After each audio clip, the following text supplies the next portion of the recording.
Hey guys, and welcome back, or if you're new around here, hi, my name's Georgia, and on my platforms here on the internet, I talk about true crime.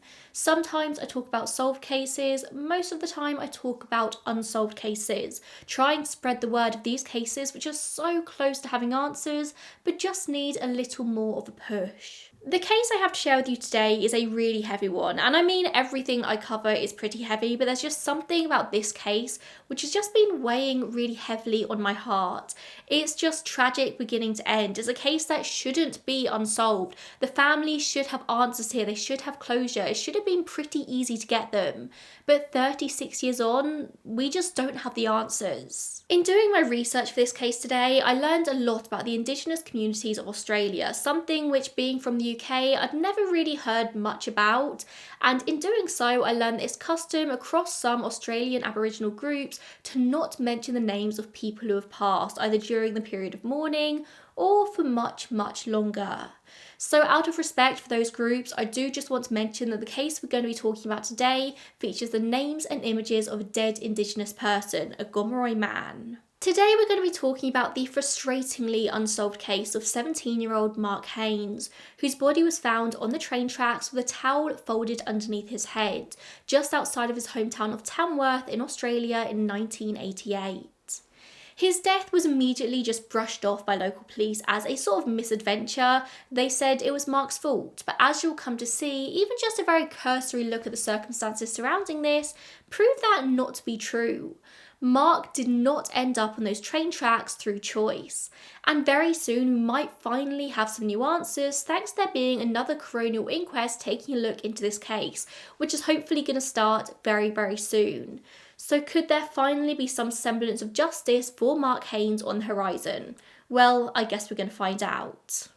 Mark Haines was a charming and charismatic teenage boy from Tamworth, a city in New South Wales in Australia, about a 5-hour drive north of Sydney. In the 1980s, Tamworth had a population of around 33,000 people, including an Aboriginal population, who mostly tended to live in West Tamworth. This was a town quite literally divided by railway tracks. The white population lived on the east of the tracks, whilst the Aboriginal population lived on the west side in an area called Coaldale. And Mark was one of those in Coaldale. And like in many places, the Indigenous community here in Tamworth dealt with a lot of racism and prejudice. The white population often called Coaldale Vegemite Village for reasons I'm sure are obvious. So the two communities didn't really integrate that well very often, but Mark was always one of the exceptions. He was very easily able to flip between the two. He was, like I said, charming and charismatic, so he was incredibly popular. He was one of those quite annoying people in life who was kind of just good at everything he turned his hand to. Nothing was ever too hard or too difficult for Mark. He was a good student at school, he excelled in cricket and basketball. His loved ones described him as a very happy-go-lucky kind of guy. He was always smiling, he always had friends. He didn't have any enemies or anyone who even disliked him despite being Aboriginal. I mean, I think you can see that even just in photos of Mark. He had this big, cheeky, chappy kind of smile with a very impressive head of hair that I am just incredibly jealous of. And to a lot of his many, many friends, Mark was known by his nickname of Stony, thanks to the way he spoke, in this sort of like slow, gravelly drawl, just like he was always stoned. It was a very endearing nickname, and it's even etched into his headstone. So yeah, Mark Haines wasn't the kind of guy who would find himself in situations where people didn't like him or would want to hurt him. Everyone liked him. And I know that's what you always hear people say in true crime cases, but in Mark's case, I couldn't find anything to suggest that that wasn't true. He was just universally loved. And before I go any further into this episode, I do just want to take a moment to talk about another man, another sort of key character in this story called Alan Clark, without whom I would not be recording this today. Alan's a journalist, he is Aboriginal himself, and he has spent his entire career trying to bring to light the injustices that Aboriginal people across Australia face. And as you'll come to see, the police really didn't bother to investigate Mark's death, and therefore it went under the radar for many, many years. Mark's family were just screaming into the void to try and get somebody to listen to them. And no one really did until Alan took on the case, and now it's become his life's mission to get justice. As Alan has said to CBC, he was just not worthy of police's time or the media's time, as opposed to other young white teenagers who had died in similar circumstances. Their cases elicited a lot of public empathy, a lot of police work to try and figure out what happened to them. I wanted to take Mark's case and basically use that as a way to try and get proof that racism does play a role in these unsolved Aboriginal homicides. So Alan Clark got in contact with Mark's family, particularly Mark's uncle Doug Craigie, and they've embarked on their mission to raise awareness of this story. Alan, for many years, alongside Mark's family, has worked tirelessly. Before he came along, nobody knew the name Mark Haines, but that all changed mostly around 2018 when he released his podcast, Blood on the Tracks. It's a 2-part deep dive into this case. It features interviews with those surrounding it, and it's pretty much the only reliable source on this case. Pretty much every article I've read online just pulls its information from Blood on the Tracks because that's all there is. So whilst I'm going to do my best to tell Mark's story in this episode, if you really want to hear it from the horse's mouth, I highly recommend you then go and listen to Blood on the Tracks, and I'll link it down below. Without Alan, we would not know this case. Without Alan, Mark wouldn't hopefully be on the verge of some kind of justice, finally. The Police State Crime Command wouldn't have opened this reinvestigation in 2018 without him. But let's go back in time and talk about the original investigation, or original lack of investigation. It was the summer holidays, and on the evening of Friday the 15th of January 1988, Mark decided to go out with his best friend and cousin Leah. He was said to be in a very good mood that day. He was very excited for the night ahead of him, with plans to go to a local club called Domino's. Only Mark was only 17 years old, and so in order to get into Domino's, he had to borrow Leah's boyfriend's ID, which is something that so many of us did to get into clubs underage. That part of the night went off without a hitch. He went to the club, he had a good time, he got a bit drunk, and ended up leaving with his girlfriend Tanya and another couple in the early hours of Saturday the 16th. Tanya was a white girl that he'd met at school, and this was a perfect example of Mark being able to sort of seamlessly move between the two communities, and by all accounts they were a very happy couple. At around 3:30am, Mark walks Tanya to the corner of Wilbur Tree and Edward Street, which is kind of right next to her house, and the couple say goodbye. Tanya watches Mark jog up the street in the direction of his home in West Hamworth, and she just assumes he was going straight home. He hadn't said anything that sort of suggested he wasn't going home. And this is where the sort of known timeline of Mark's movements whilst alive that night end. This is all we know for certain. What we have for the rest of the night is kind of a vague timeline pieced together by Alan Clark, using interviews with friends and family and evidence from the first coronial inquest. It's all just guesswork at this point, but probably quite good guesswork. There's about a 3-hour gap here where we don't really know what happened. What we do know is that a local woman would come forward later saying that shortly after the time that Mark left Tanya, so just after 3:30, she was awoken by loud noises, 2 males arguing loudly out in the street. She describes one of the men as sounding incredibly distressed, somebody sort of like close to the end of their tether, screaming at the other one to leave him alone. The witness said it sounded like somebody was being hurt. She tried to go back to sleep, but then is again woken about 3:40am when she hears a car flying up the street. She hears a screech of the brakes and then it speeds off again. Now, she just assumed it was young people messing around. She didn't really think much of it until she heard of the circumstances around Mark's death. Another separate witness would later say at the inquest that she was heading home in a taxi after a night out just after 3am when she sees a car speeding on the wrong side of Wilbur Tree Street.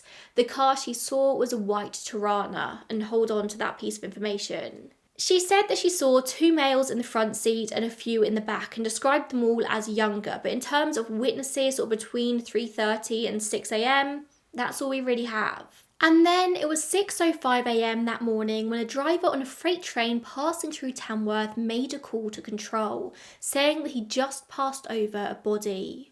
Now, trains can't really stop or brake quickly when they see an upcoming obstacle on the tracks. By the time they realise there's something there, it's most often too late. So the driver originally saw what he thought was a load of just rags on the track from a distance.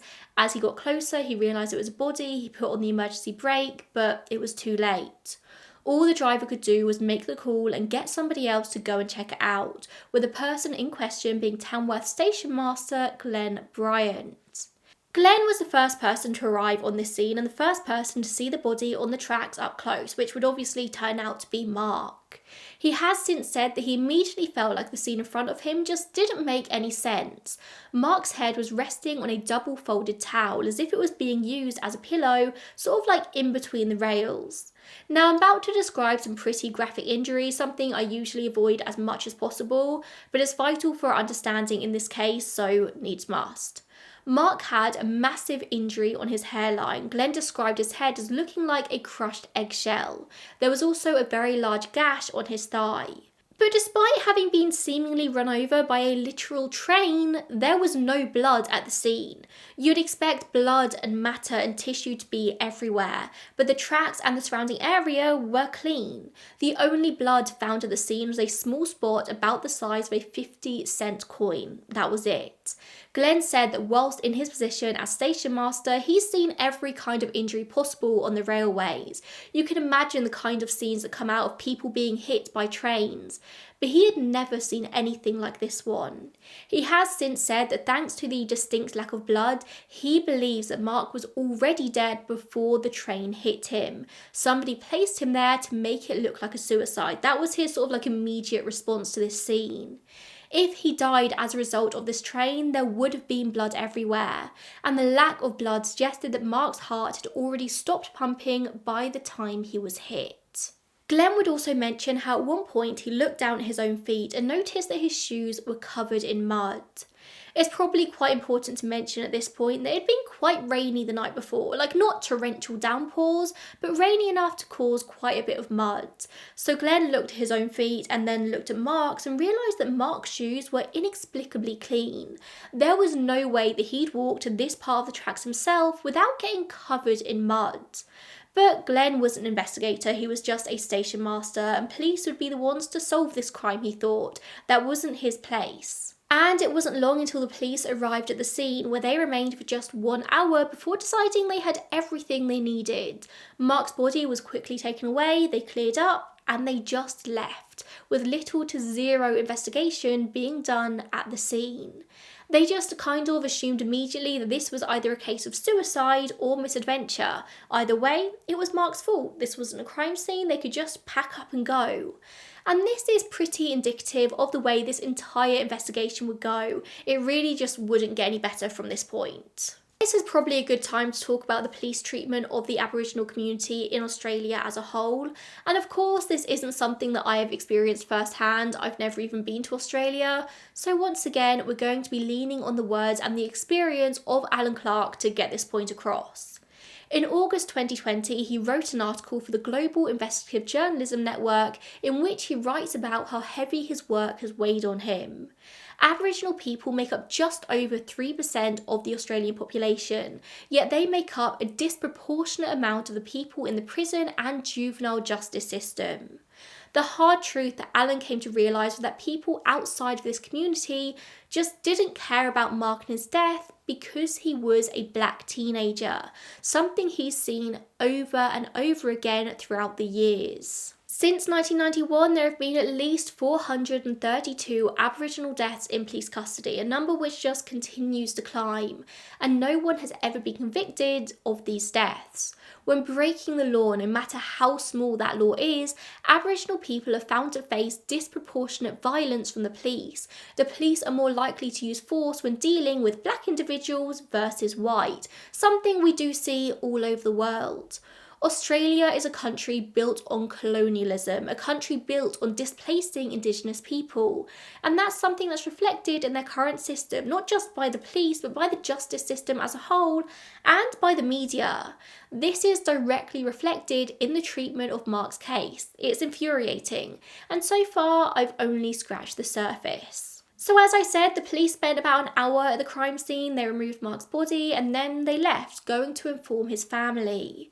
Several members of the family were actually at an amusement park near Sydney that morning, and they heard their names over the tannoy. When they got to the park's office, they found 2 officers waiting for them, informing them of what had happened. Mark's parents and sister lived in Penrith, which is about a 5-hour drive from Tamworth, and they opened the door that morning to police officers. At the time of his death, Mark was living in Tamworth with his uncle Ducky and his cousins, not with his parents in Penrith. And I'm not entirely sure what the dynamic was here, but there was nothing really negative, nothing bad had happened. Mark just lived with his uncle Ducky. He loved living with him, he loved his cousins. Everyone was happy. Immediately after hearing the news, everyone jumped in their cars and headed straight up to Tamworth, assuming that they were going to be part of a big police investigation. In the early days here, Mark's family did just assume that a proper investigation would be conducted. I mean, that is what you assume, isn't it? Like, a crime has taken place, somebody has died, the police investigate it. They assumed they'd get answers. But they realised pretty quickly that the police just weren't looking into this, and so they decided to take matters into their own hands. They'd already wandered up to the train tracks at one point in the early days, and they noticed a lot of things at the scene. They saw a pink lighter, a black hair comb, loads of presents scattered nearby, and remnants of a white cardboard box. Now, when they first wandered up there, they didn't touch anything, assuming the police would be coming back for it.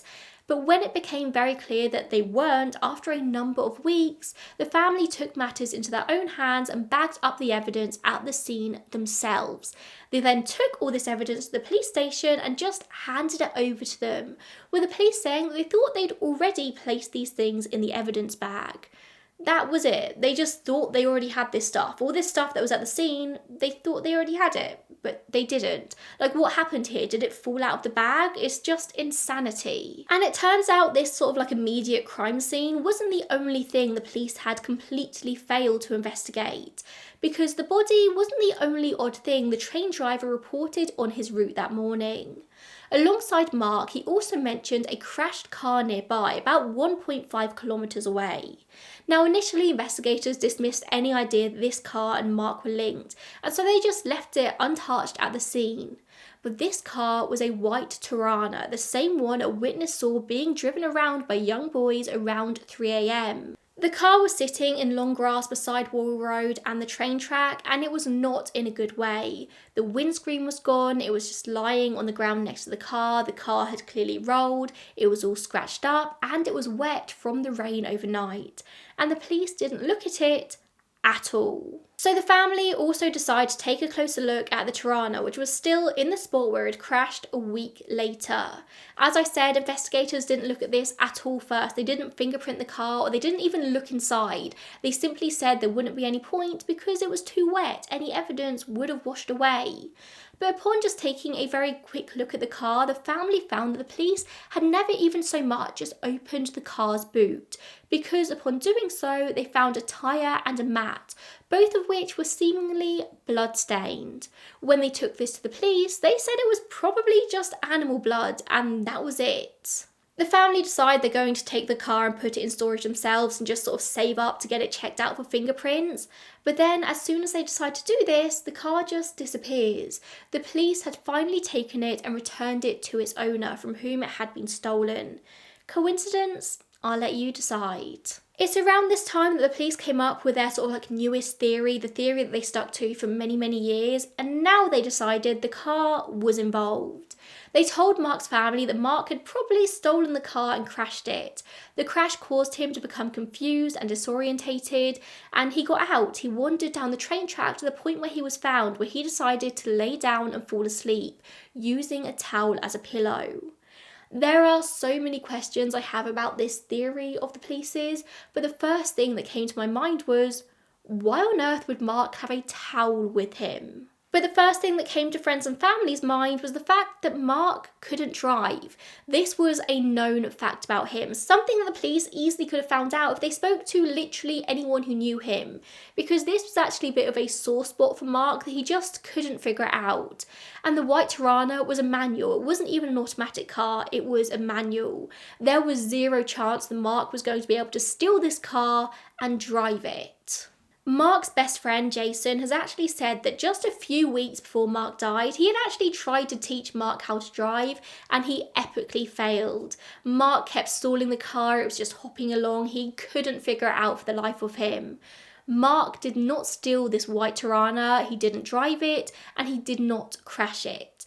But that was the police's theory, and they stuck with it no matter what. And the car thing is far from the only issue here, because for Mark to have walked from where the car crashed to the point where he was found, he would have had to walk over a very questionable railway bridge with no railing, in the dark, whilst drunk and possibly injured and disorientated. Some of Mark's family members have tried to do this 1.5 kilometre walk themselves in the weeks after to see just how possible it was, and they figured it just wouldn't have been possible. He couldn't have made this walk. This tiny bit of railway was just like over this sort of very steep drop.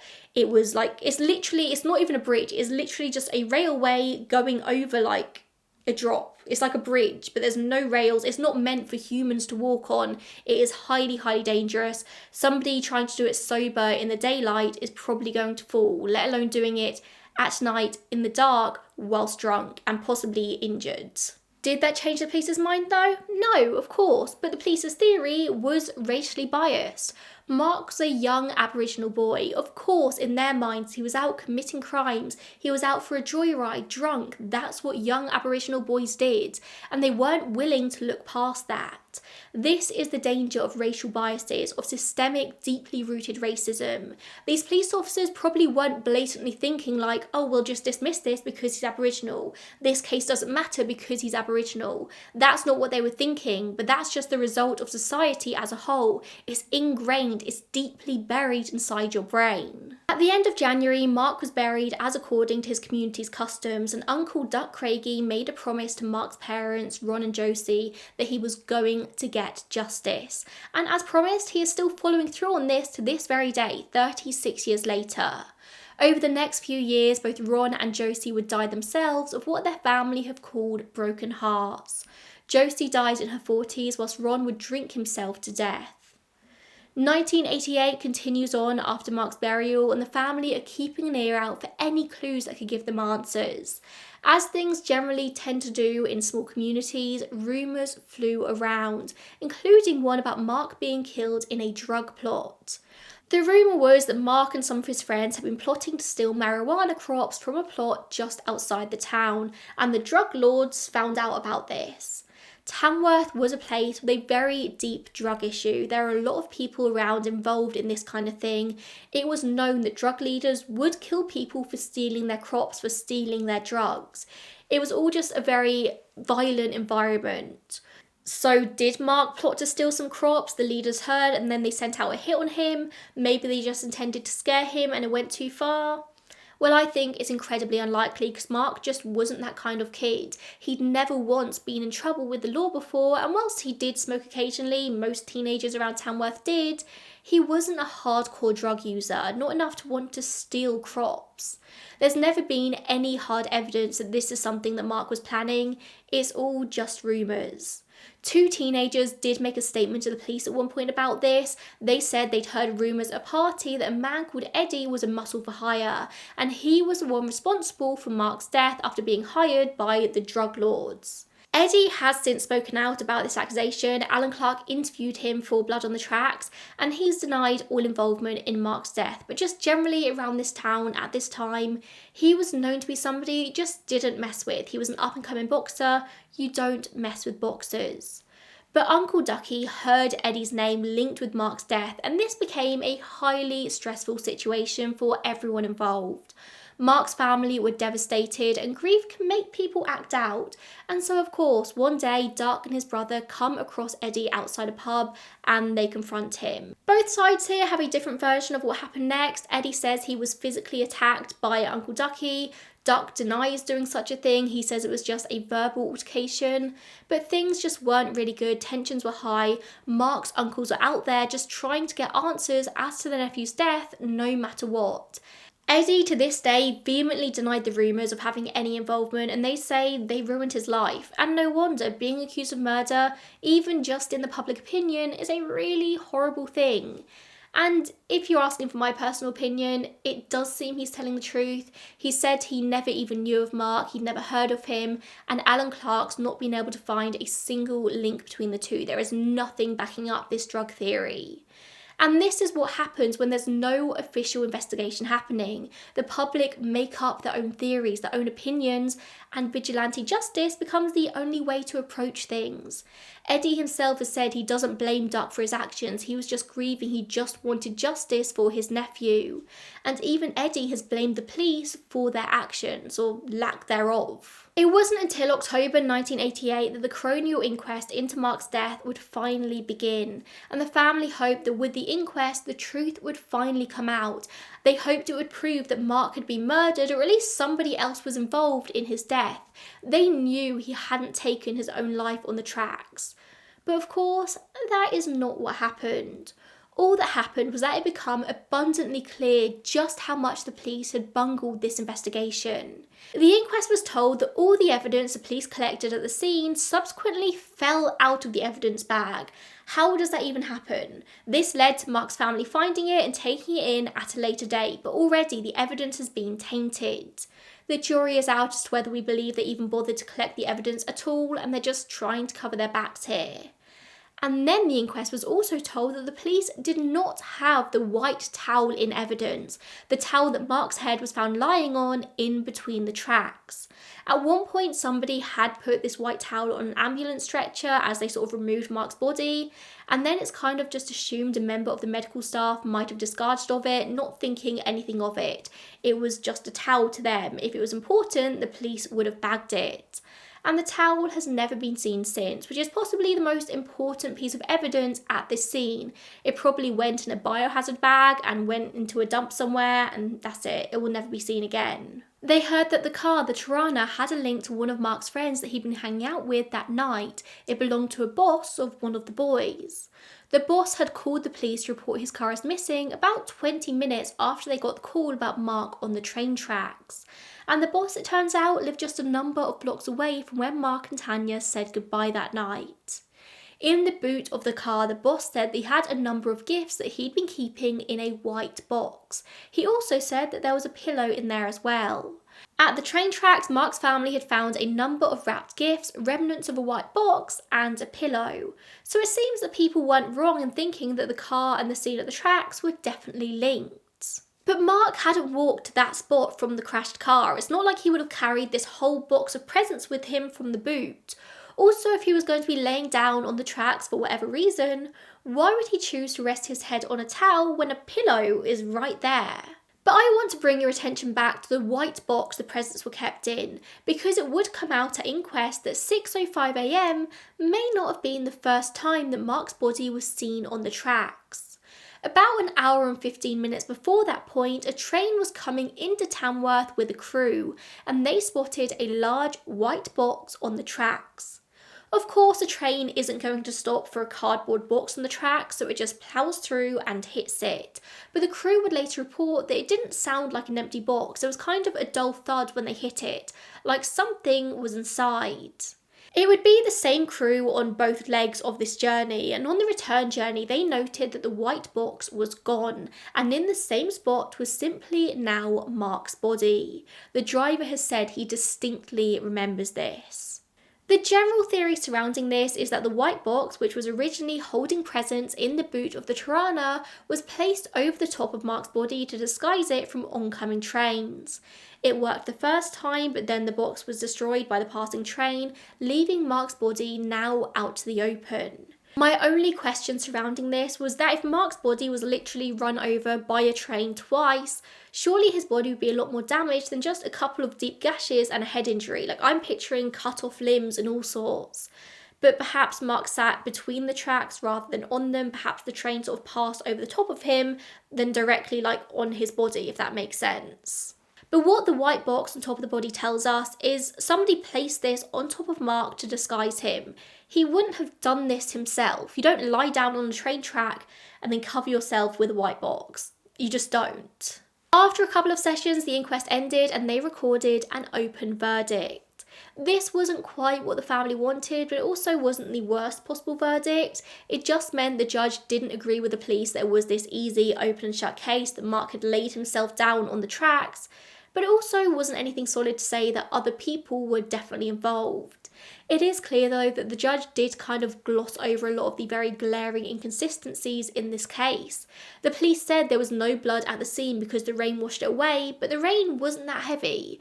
There was no explanation as to how Mark got to this spot on his own. There was no admonishment for the lack of evidence collected. In fact, the whole of the very poor investigation was kind of just ignored, and to top it off, they barely even looked at Mark's autopsy report, because if they did, they would have seen what was possibly the most damning piece of evidence in this case. And after the inquest, the case just goes cold for 25 years. There were no answers. Nobody apart from Mark's family were even looking for answers.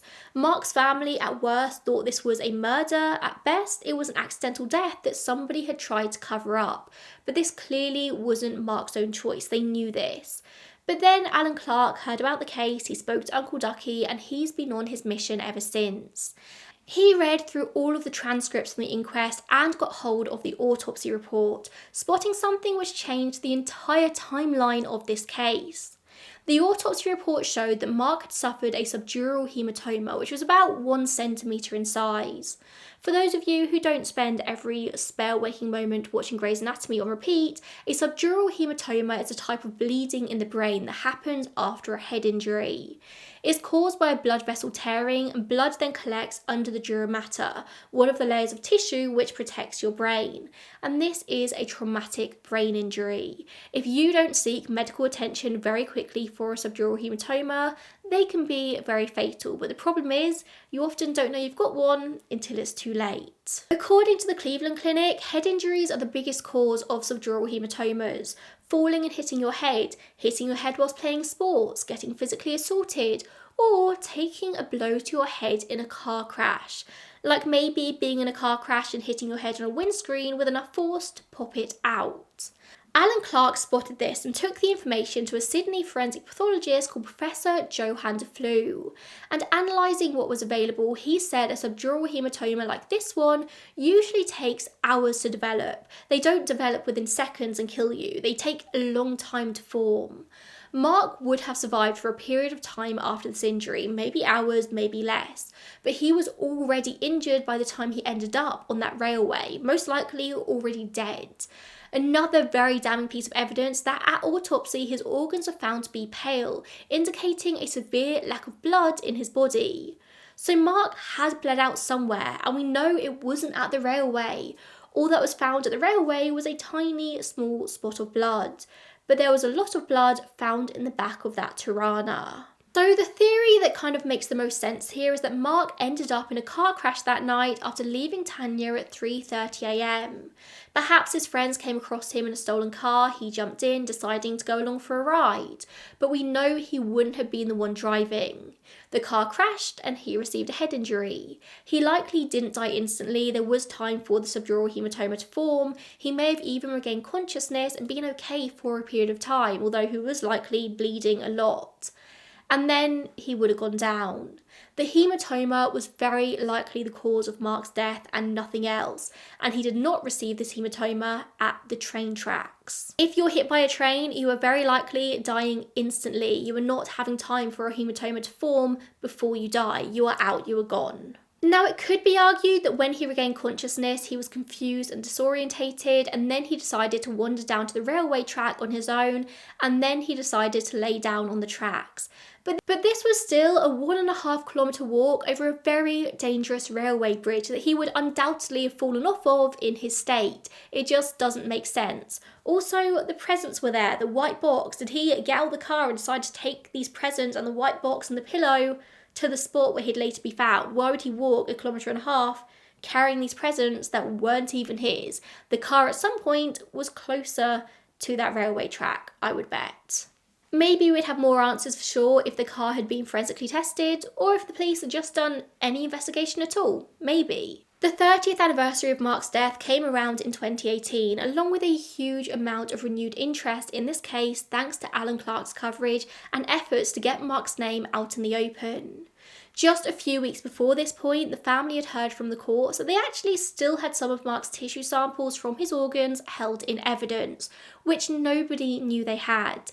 And this was kind of a huge blow to them because in Gomeroi culture, bodies have to be buried whole on their cultural land. You can't fully rest in peace if all of you isn't on country. You'll always just kind of be waiting in purgatory. I don't know if purgatory is the word they would use, but sort of in the in-between. For 3 decades now, the family had thought Mark was buried whole, they thought he was at peace, and now they find out he wasn't. It was kind of just a slap in the face on top of everything else that had happened. But at this point, the samples were released to them and they held a ceremony for the rest of the remains before burying them with Mark's body. And hopefully, finally now, he is in peace. And around this same time, the police also announced a $500,000 reward for any information in Mark's death. Again, this was something huge finally happening in this case. Money talks in a way that a lot of people's consciousnesses just don't. And it does seem like this renewed interest in more recent years has prompted some local people to open up with what they know. One of these being a woman called Faye Suter, who spoke to Alan in 2013. Faye had a son called Terry, who was apparently very good friends with Mark at the time of his death. And then 6 months later, Terry took his own life at age 19, just leaving a note to his family reading, "Love you all, but can't handle life, love Terry." Faye believes with all of her heart that Terry was involved in Mark's death and couldn't live with himself in the aftermath, that the guilt was overwhelming. She thinks that on the night in question, Mark and Terry were with a number of friends driving around in cars, one of which Terry was driving. She believes that he crashed the car and caused Mark's death, and he was subsequently involved in the dumping of Mark's body on the tracks. And this isn't just a story that she's plucked out of nowhere, it's a story that actually comes from her younger son, Terry's younger brother, Mick. Alan Clark spoke to Mick for the first time for the Blood on the Tracks podcast, and that was the first time Mick ever went on record with his story. And the story is this. On the morning of Saturday the 16th of January 1988, he was 14 years old and he's fast asleep when he's woken up by his big brother Terry. The following events would traumatise him so deeply that he only has flashes of memory, but he remembers being at the train tracks with his brother. Mick asked Terry what they were doing there, to which Terry just responded, "Just fucking wait here or I'll clout you over the ear," as siblings do. But Mick was a curious teenager. He followed and ended up seeing Mark's body. He's always believed that he saw Terry put his own red jacket under Mark's head that night. But as we know, there was no red jacket under his head or found anywhere at the scene, just a white towel. We all know that memory is a very funny thing, and traumatic memories are like trying to grab onto smoke sometimes. But Mick is the only person to ever admit to seeing Mark's body on the tracks, and he thinks his brother ended his life out of guilt. He thinks he placed a towel, a jacket, something under Mark's head through guilt. They don't think that Terry purposefully killed Mark, or if it wasn't Terry, the theory isn't that anyone purposefully killed Mark. The prevailing theory in this case is a car crash. A bunch of teenage boys being teenage boys, making bad choices, living life on the edge, and bad things happening. When Mark ends up dying, they panic, and instead of just facing up to their own actions, a lack of fully functioning frontal lobe leads them to make stupid decisions to try and cover up the death. Somebody had the idea to put him on the train tracks, maybe assuming the body would be so destroyed that they just wouldn't be able to figure out what happened, and they go with it. They're teenagers, they're making stupid decisions. Maybe they hoped that people would assume that Mark had taken his own life. And as soon as this was done, they were in too deep. They were never able to come forward and admit to what they did. And now they're adults with families to support. They've got away with it for this long, so why would they come forward now? This is a theory, remember, but it seems to make sense with what we currently know. Faye believes that 2 cars were involved, the stolen Tirana and Terry's own car. She believes they were joyriding on the wet roads and an accident happened. It was stupid decisions. They didn't mean for somebody to die, but Mark did, and then they couldn't admit to it. Mark's best friend Jason has also said very similar to Alan Clark. Jason said that one day about a decade ago he was at home when an old friend, a woman he knew, turned up at his house. She said that one of Mark's friends had confessed to her that he was there when Mark died, and she didn't know what to do with this information. The friend had got drunk and confessed that he put Mark's body on the tracks. She thought there was sort of some kind of car accident involved. Apparently, she also gave Jason a load of details that nobody really knew at this point, including details of a white box on his body. And the pair decided to call Crime Stoppers with the information that they had, but they never heard anything back. Police have since said they have no record of this information, and the friend, not the female friend, the friend who confessed to her, has denied this entire story. Faye also attempted to go to the police with her information as well over the years, but she was continually brushed off. They just didn't seem to care or want to solve Mark's case. And then Alan came along, and then New South Wales Greens MP David Shoebridge heard about this case, and he was shocked that such a blatant lack of justice had taken place for Mark, and he got involved, confronting the police himself. David agreed with the thoughts of the rest. If Mark was a white boy instead of Aboriginal, this case never would have gone unsolved. Police would have found out what was really happening. Teaming up with Alan and Dark, the three of them fought to get Mark's case back in front of the New South Wales Coroner's Court. And in the end, they finally got the police to listen to Faye's story. And on the back of that, Mark's case was finally reopened. But that wasn't really enough, because the local police hadn't looked at it properly the first time, so what faith did they have in them now? Like, uncovering anything new was just going to look bad on them, so what motivation did they have? So David Shoebridge returned to State Parliament and lobbied to have the case given to the elite State Crime Command's homicide squad, who are like the big guns. On top of that, the State Crime Command also took on a full review of the original investigations into Mark's death, something which concluded 2 years ago now in February 2022. The information was sent to the State Coroner for consideration. And then just last year in 2023, the reward was doubled to $1 million Australian dollars. At the time of the increase, Oxley Police District Commander Detective Acting Superintendent Jason Darcy said, "Mark's family deserve closure and peace, having dealt with uncertainty of what happened over 3 decades ago. The case remains open, and any information that comes to light will be given the highest priority and fully investigated.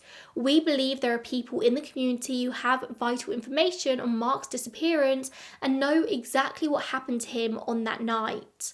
Any information, no matter how small you may think it is, could be the missing piece to the puzzle." Shortly before this, a fresh inquest had also been announced, which is due to begin in April of this year, 2024. Finally, after 36 years, we might be about to get some answers in this case. I'm very intrigued to see what comes out of this inquest, but bear in mind it is just an inquest, it's not a criminal trial.